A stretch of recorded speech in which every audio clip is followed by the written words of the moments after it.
армысыздар, қайырлы таң. Көңіл-күйлеріңіз қалай сіздердің? Менің көңіл-күйім оң. Алматы қаласынан келдім. Алматы қаласында қимайсың, Ақтау қаласында қимайсың теңізіңді. Екі қалада керемет. Екі қалаға да ғашықпын. Бүгін 4 қараша. Осыдан 2 жыл бұрын Алматы қаласына оқуға бардым. Бүгін 2021 жылы 4 қараша күні Алматы қаласында оқу басталды. Өмірімнің бір қиын кезеңдерінде бардым оқуға. Алдымнан өте керемет ұстаз, керемет адамдар, керемет білім шықты. Оқыдым. Қазір өте айту керек, өмірімде болып жатқан жағдайларда өте керемет, өзімнің ішімдегі жанымды душа дейді ғой. Міне соны тауып, ішімнің өзімнің табиғатым шығып, табиғатымды тауып, табиғатымды сезініп, ол біздің ата-бабамызда да бар.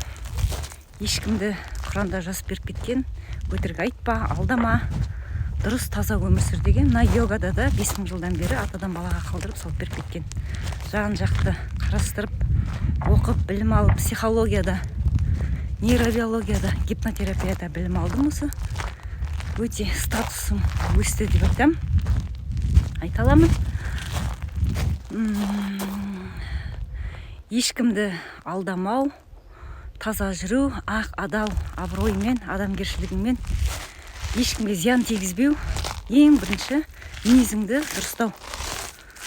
Қимылыңмен, сөзіңмен, ойыңмен де ешкімге жамандық ойламау, таза жүру, физикалық түрде, психологиялық түрде, рухани да өстім, және энергиямды да көтердім, ішімдегі күш қуатымды.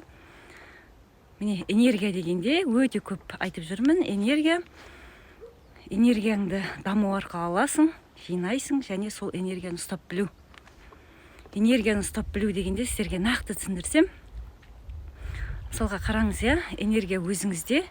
Мысалға маған біреу массаж жасайтын болса, ол адам экзамен тапсыру керек шығар. Неге дегенде, ол өзінің энергиясымен менің энергияма кіреді. Міне, осылай түсіндіре аламын сіздерге. Ол рухани бай адам болу керек. Массаж жасайтын адамдар өте рухани бай адам болу керек.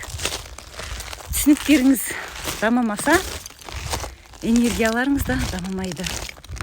Бүгінгі күнге Джо Диспензадан ояздық.